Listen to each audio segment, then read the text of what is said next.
Hello my friends, hello again. If you do not already know me, my name is Kyle. And here on my channel, Pensando Inglés, making bilingual people is what we do. A lot of you guys have been telling me that you're ready for more advanced content, so today I bring you another advanced English video. I will be speaking like I speak with my friends, my co-workers, my family, and any other native English speaker who I deal with in my day-to-day life. Are you guys ready for some advanced English? Today I will be speaking in my normal, native, regular, everyday English about a topic that I think is very interesting, but also very important for the future of society. Yeah, it's that important. Today I am going to be talking about the reasons why I think that so many relationships and marriages are failing today compared to in the past, okay? Because divorce rates are higher now than they have ever been before. And there are several reasons why this is not good for society, why this is bad for my children, my children's children, your future grandchildren, okay? This is bad for the future of the human race, okay? Because statistics show that children who are raised with only one parent are far more likely to commit crimes, be addicted to drugs, or end up in prison. So, today we are going to talk in advanced English about what I think are the main reasons that today marriages and relationships are failing at a much higher rate than in the past. Here we go. Okay guys, so the first reason why I think that relationships fail in a huge percentage of the cases where relationships or marriages fail is poor communication. Okay, this is so important. So important, and in the past I was a terrible communicator in my relationships, but I have read some books that really helped me out, and I'll recommend them to you guys. Two books that really gave me a lot of new tools to use with my communicating with my girlfriend, or even relationships with your family and friends. These two books will give you a lot of tools to be a better communicator. So the two books are Men Are From Mars, Women Are From Venus, and The 5 Languages of Love. Okay, I read this one in Spanish, but this is an excellent book, and so is this. Both of those books will explain to you how men communicate differently than women and vice versa, but also there are 5 different languages, love languages, that we each speak, okay? And knowing your partner's love language is a very important part of being able to communicate better with him or her and make them feel important. Poor communication can damage a relationship in so many ways. One way that it can damage a relationship is if you are scared to tell your real thoughts, your real opinions, how you really feel, or if you are saying what you think the other person wants to hear instead of your real thoughts. This can be a huge problem, okay? An example is, say your girlfriend is very religious, okay? She's a devout Catholic, just an example, and you are not. You are not religious at all, okay? It doesn't interest you. You do not think about religion. But when you meet her, she's beautiful, okay? She's a good woman. So you are trying your best to impress her. This is if you're a man trying to impress a young Catholic lady who you think she's all right. So you say, oh yeah, I love going to church. I pray every night. Yeah, I'm religious. God first, okay? That's terrible. That's terrible. Okay, because you're lying for one, you're pretending to be somebody you're not. So say you two get together now and, you're going to church with her for a year, pretending like you're religious. You guys get married. And then after 2 years into the relationship, a year into the marriage, you're comfortable enough to be the real you now. And you tell her, well, you know what? Religion isn't really that important to me. I don't want to go to church anymore. This stuff's really not for me. Okay? She fell in love with a man who she thought was a devout Catholic just like her. The truth is that you are not, okay? So you communicated terribly, and now she's married to a man she doesn't know, okay? She doesn't know the real you. She thought that you were somebody else. She thought you were the perfect man for her, but you're not, because in her life, the perfect man is religious because he shares that important core belief with her. So you have to be yourself. You have to communicate your real self, and not just say the things that you think they want to hear. And another one that is so important, that we are often terrible at doing, is telling our partner clearly what we want or need from a relationship, okay? So it is not only your partner's responsibility to give you everything you want and need, it is your responsibility to tell them, let them know. If they don't know what you want or what you need, they can never try to improve or try to give it to you. Okay, let's say you're a girl, your love language is if your boyfriend hugs you at night, okay? He cuddles with you, he snuggles with you while you sleep, okay? That makes you feel like a little princess, makes you so happy. You need that, okay? But your boyfriend, he doesn't know that that's important to you, so when he goes to bed, he rolls over and sleeps by himself on the other side of the bed, okay? But you never told him, hey baby, it's really special to me if you hold me for a little bit before we go to sleep, so I feel protected, I feel loved, I feel pretty, I feel cute, okay? You gotta tell him. You gotta tell him, because we cannot read minds, all right? We can't read minds. It's so important. You gotta say these things. I'll give you guys an example for me, okay? My sense of humor can be a little bit mean sometimes, okay? Because I've been working in factories for 10 years with heathens, barbarians, savages, okay? These places are not, these guys are not scholars, they're not doctors, they're not polite people, okay? They cuss, they make fun of each other, they talk crap, okay? So my sense of humor can be a little bit mean sometimes, okay? Maybe sin pensar estoy burlando a little bit, okay? And my friends, we can joke back and forth like this all day, nobody gets their feelings hurt. But if I make a joke like this with my girl, it might hurt her feelings, okay? So she has to let me know, hey, I know you do that with your friends, but that's not okay with me. That's not okay with me.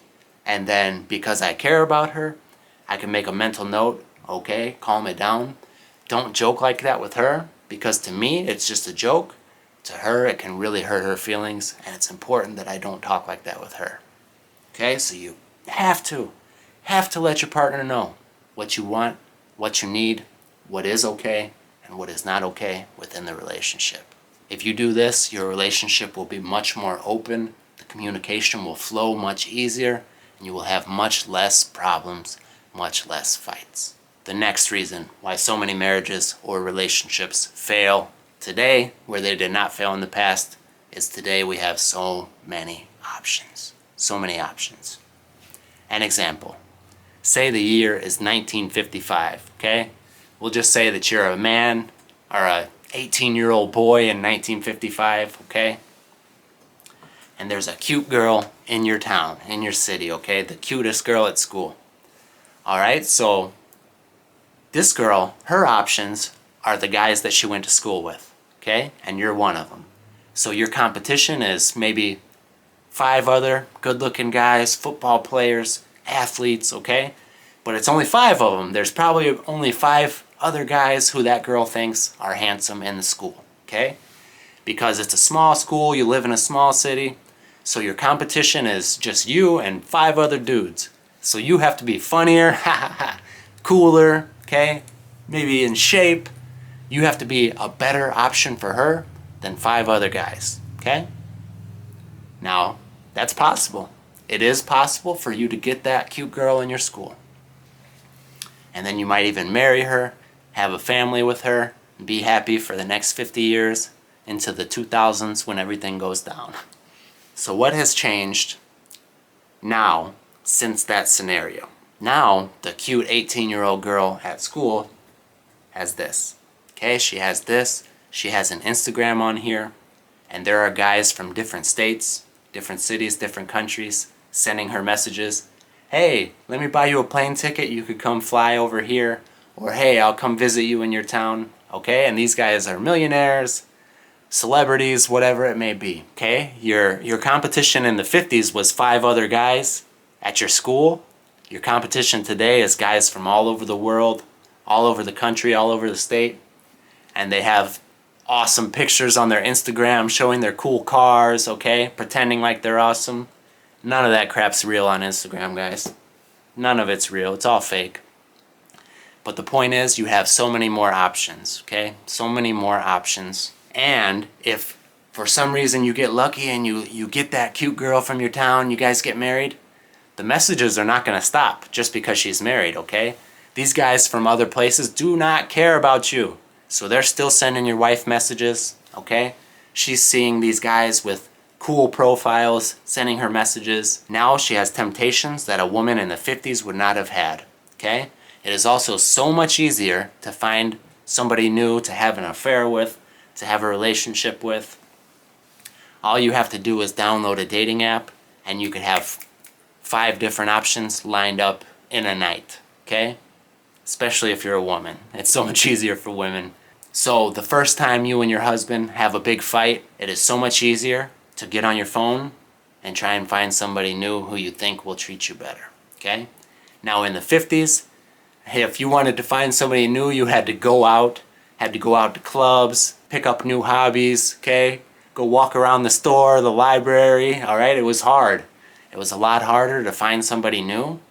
Now today, all you have to do is pick up your phone, and for that reason, so many people cannot handle the temptations, and they choose one of the many options that they have and cheat, or break up their marriage, break up their relationship, because it is so much easier to just move on, just find somebody new, than to work hard to build and fix a relationship. Technology can be amazing, but it is also damaging society in a lot of ways.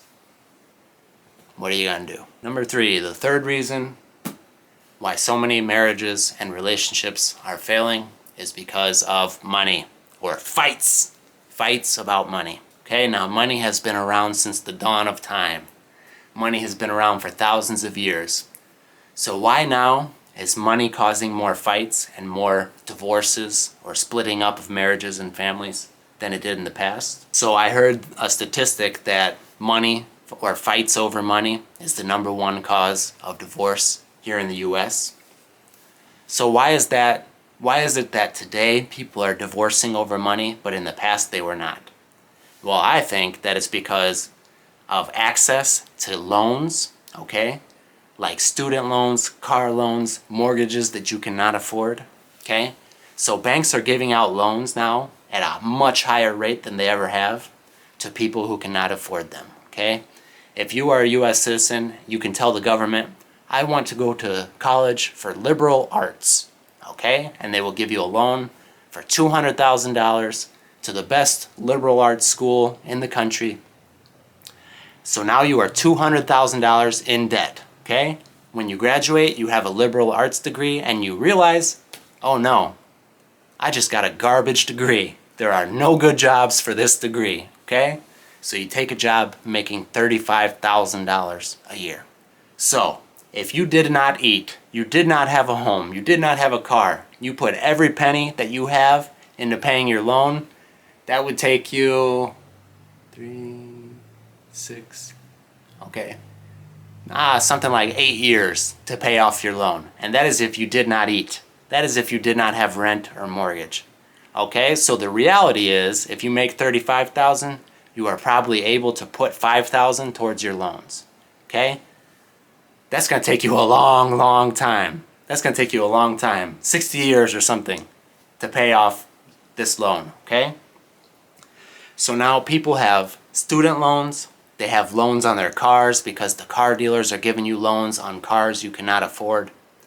And the bankers are giving you mortgages on houses that you cannot afford. Okay? You're making $35,000 a year, and now you've got a car note, you've got a student loan debt, and you've got a mortgage that you cannot afford. That is so much stress, and that is not a healthy environment to create or build or allow a relationship to prosper. Okay? That's why so many people are fighting about money, because they're not making enough money to handle all the debt that they took on. And that's why I talk a lot about money on this channel, because it's so important. I have faced so many hardships because I did not know about money, okay? I did not know about money and I faced so many problems for it. I paid the price. Now I know, now I have a plan. Now I am proactive with my money. And when something bad happens in my life, because bad things will happen when there's an emergency, now I'm ready for it because I think about it, okay? I plan my money, I plan with my money, and I think towards the future. But that is almost impossible to do if you have a low-paying job and huge number of debt, okay? So that's what's causing a ton of divorces here in the US. Okay, and this last reason, why is it that all of these things, okay, because all of these things have been around for a long time, all right? People have always been able to get debt. There have been people who will loan money, not as easily, but in thousands of years ago, if you got in debt and you could not pay it, they would make you a slave, okay, an indentured servant. You had to work off your debt. So debt has always been around too. And people did not have as many options, but a beautiful woman or a handsome, successful man have always had options, all right? But why is it now, today, that all these things are causing divorces where in the past they did not? I have a theory, this is just a theory, that one of the big reasons why all these are causing divorces and splitting up relationships now rather than they did in the past is because so many less people today are religious, all right? I'm not saying that to be a good person you have to be religious or anything like that. What I'm saying is that religion is a set of moral guidelines, okay? And if you are religious and you truly believe these things, you're going to follow them because in your set of moral guidelines from your religion, it says divorce is a sin, divorce is bad. And if you truly believe in these things, you believe that if you get a divorce, you will have to pay the price in front of your maker one day. So those people who are religious and who believe that if they get divorced, it's a huge problem, they will work a lot harder to stay married rather than just go look for the next option on Tinder. That's one huge part, is the religion aspect. Another huge part, in my opinion, is just in general, morality is declining so fast in the Western world. So fast, and it's so sad. An example of this is if you watch a TV show from the 50s, 60s, or even 70s, there was no cussing, no palabrotas. They were not cussing on there, okay? They were not talking about sex. They were not showing women's breasts or a bunch of muscular dudes with their shirts off in their underwear, okay? These things were taboo. You did not talk about them. You didn't show them on TV where little kids can see it, okay? Now in the music videos, the rappers are talking about sex, drugs, violence. Kids are hearing this stuff. And because of this popular culture push of sex, violence, drugs, and being independent, having sex with whoever you want because sex is cool, it is really making the moral standard go down so fast. And now people think it's okay, it's cool to be single and not be committed, to have sex with whoever you want with, to do drugs, party, okay? They think that these are the cool things. They think these things are more important than finding one good person to build a stable life with and raise a family. And guys, I'm not judging, okay? I'm not judging people who have sex outside of marriage. I'm a father and I've never been married, so who am I to judge, okay? What I'm saying is that this really worries me, how the direction that society is going in, where all of these things that were once considered bad, drugs, too much sex with too many people, violence, and things like that, are now being pushed as cool. And the kids think these are cool. Young kids want to be gangsters instead of a baseball player, a doctor, a fireman. These things, these bad things, are cooler than the things that actually help society, and that's causing a lot of problems, guys. So what can we do? We could teach our kids right from wrong, and we could lead by example and try and be good people. Okay guys, that's my rant for today, alright? I love doing these advanced videos because I can talk about these topics that I think about and that I don't want to bother my friends with. But you guys will listen to me because you're trying to improve your English. Thank you guys. Thank you so much for being here with me. I really appreciate you guys so much. It's so much fun for me to be able to share my thoughts, share my language, share my life with you guys. I try my best to serve you guys well and to help you to reach your goals. So my friends, this is an advanced video. I'm not going to say my little line in Spanish. I will say thank you so much for watching and see you soon.